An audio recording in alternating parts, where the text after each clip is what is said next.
Hi everyone, welcome to a new episode of the Iberian Series interviews. In this opportunity, we are pleased to present Felipe Bianco. He's part of the recruitment team in Spain. He's currently located in Madrid. Felipe, thanks for being here. Hi, Maria. Thank you so much for having me. It's really a pleasure. Actually, I want to start by telling you that, like a fun fact, when I was looking for the job here in Luxor, when I was going to be interviewed, actually, I looked videos on YouTube and I saw this part that they were doing on Lacks of Mexico, I think. Mhm. And I thought that it would be interesting being part of this opportunity. So I'm really glad and pleased to be part of it. So thank you so much.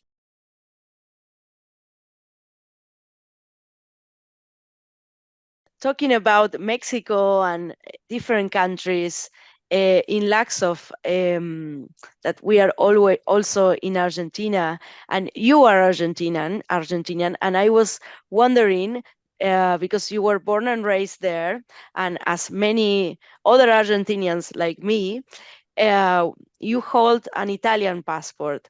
And this is very interesting because not many people know that there are many Italians backgrounds in Argentina, and I just wonder if you could share a little bit how was your journey with this passport, and how did you end up living in Europe? Yeah, of course. Thank you for asking that. It's really good to understand every people's background.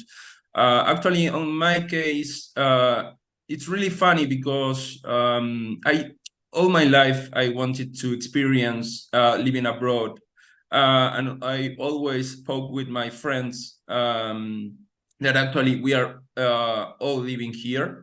My Mm-hmm. group, my high school group, the four of us are living here. And I didn't know I had Italian relatives. Uh-huh. Um, so I looked that up on the pandemic, on the 2020, and I did myself a research about my relatives. Mm-hmm. And actually, I started looking, and it was a long journey, but very motivating journey. Because I found a lot about my family and my background. Mm-hmm. I went to Italy to obtain my Italian citizenship with my friend Which on part, sorry? 2020. Which I'm part of sorry. Italy? Which part of Oh, Italy? I went to Rimini. Uh-huh. It's across Croatia in the Wow. Mediterranean Sea. It was a really long process because it took me 6 months to obtain my Wow. Italian citizenship. But it was really great because I learned another language. I Wow. knew a lot of new people from different cultures from my country as well. I knew different Argentinian people and Latin American people that were on the same process as me and my friend. And we did a really great group and a Mm-hmm. really close group. And I consider them as friends. Wow. That's uh, an amazing journey. And did you meet someone from your family, from a family, a siblings, or Well, anyone? actually, my current situation is that my relative from 1854 was the Italian who emigrate to Argentina. Mm-hmm. So I didn't have any close Italian relative. Uh-huh. All that came after him are Argentinian and Okay. are from Argentina. So I was the one who started all this process Mm. of obtaining the Italian citizenship. And it's, as I mentioned to you before, it was a really mobilizing, like with Experience. emotional, really good experience, and really nice to understand about my past as well.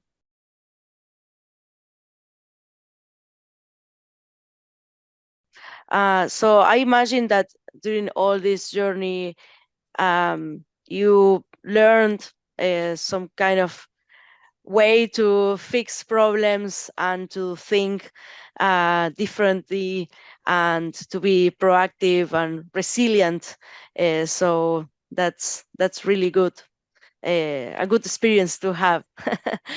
um, so then you moved to Madrid, right? You're now living in Madrid. It's been a year, so long. How was your stay and how do you like Madrid so far? Actually, see, I mean, comparing it with the other cities that I have visited before, I see Madrid as one of the most beautiful cities I have ever visited.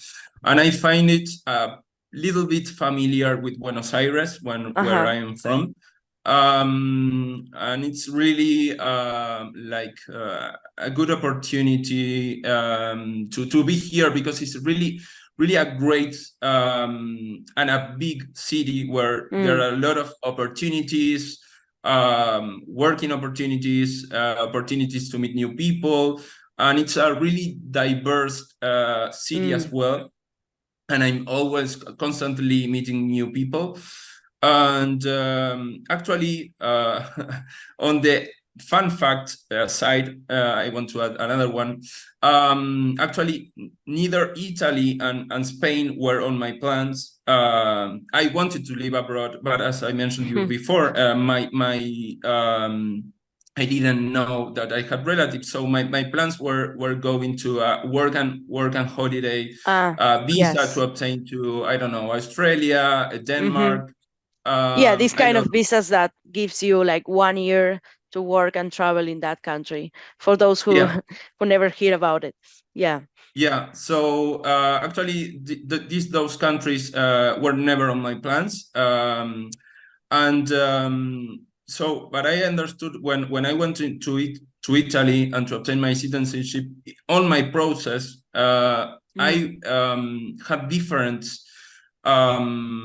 interviews, because they contact me from Spain to be a recruiter. So even though I wasn't legally allowed to start working because I didn't have my paperwork, Yes. I used that opportunity to practice my interview process and to understand how Europe works on these steps, on Yeah. how they interview, on how do they evaluate people and candidates, and also to learn me as a recruiter, also from both sides, as a Yeah. candidate and as a recruiter. So it was really enrichment opportunity. So that's why I use it as a learning Yeah. opportunity, if I may.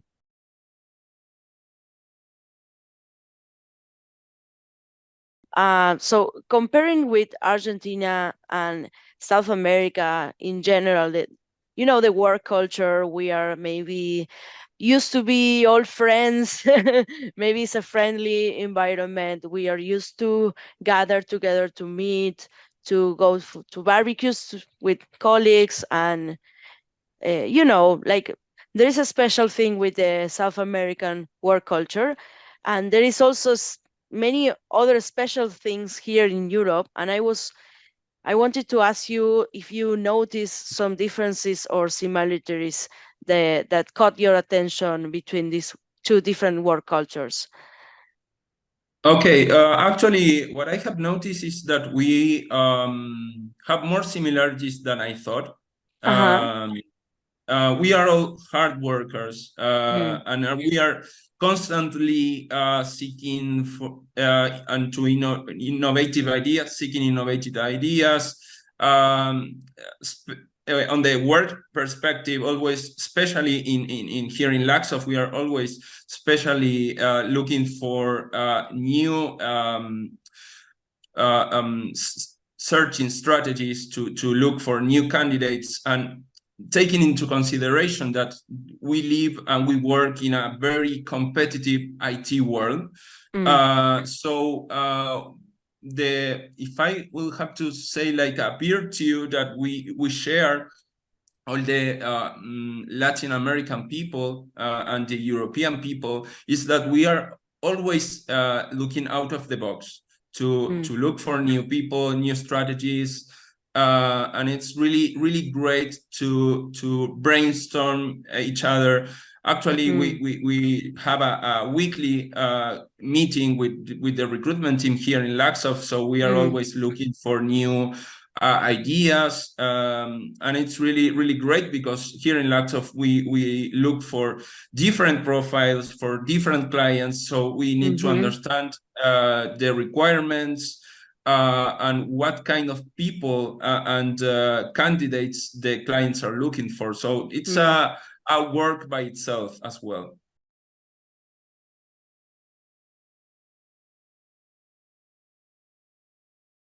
So, considering that you have a physical disability, what advice will you give to other individuals with the same disabilities or some kind of diversities who are seeking employment opportunities in the tech industry or in Laxov especially, and coming from other locations? Well, actually, the first thing I would advise them is to, if you need help, ask for it. It's the best way to overcome any obstacle that you might have, and to understand your limits, what you can do and what you cannot, or you might need help to. Actually, looking for a job, it might be a little bit challenging, and it might be like people like me that have a disability might be a little bit challenging, because you might have some other difficulties that might need your attention, and also try to, I don't know, think about the answers, so about the interview. So that's what I encourage people, is to talk to the recruitment team here in Laxov. We are ambassadors of the candidate experience, so we are looking always to make you feel comfortable. So if there is something that you might need help, just ask, and we will more than pleased to help you. And also, as a personal experience, I think that's the best way to understand your limits, so you can focus on the interview itself. So if you acknowledge what are your difficulties, you can then plan in advance, or ask the recruitment team. For example, I don't know, maybe people that have hearing difficulties, they can ask for I don't know, different different devices that can be provided for them, so they can feel more comfortable when they are being interviewed. That's very important to mention. I'm glad that you mentioned this, because here at Laxov, we are always open to share and to discuss everything that the employers or potential candidates need. And maybe there are some times that, as a company, you're not aware or of any inquire or special requirement, and it's important to mention this, because uh, don't be afraid to ask, and to ask your manager or to ask your recruiter if it's possible to do something that could make you feel better or make you feel more comfortable, we are super eager to fix that, or to make everything possible to make everyone feel better and happier. So Felipe, I could be hours talking with you. We have many things in common because we are also from Argentina, but well, I guess people could find you on LinkedIn or just text you, and also leave a comment. And well, thank you very much for those who are watching. Stay tuned for the next episodes.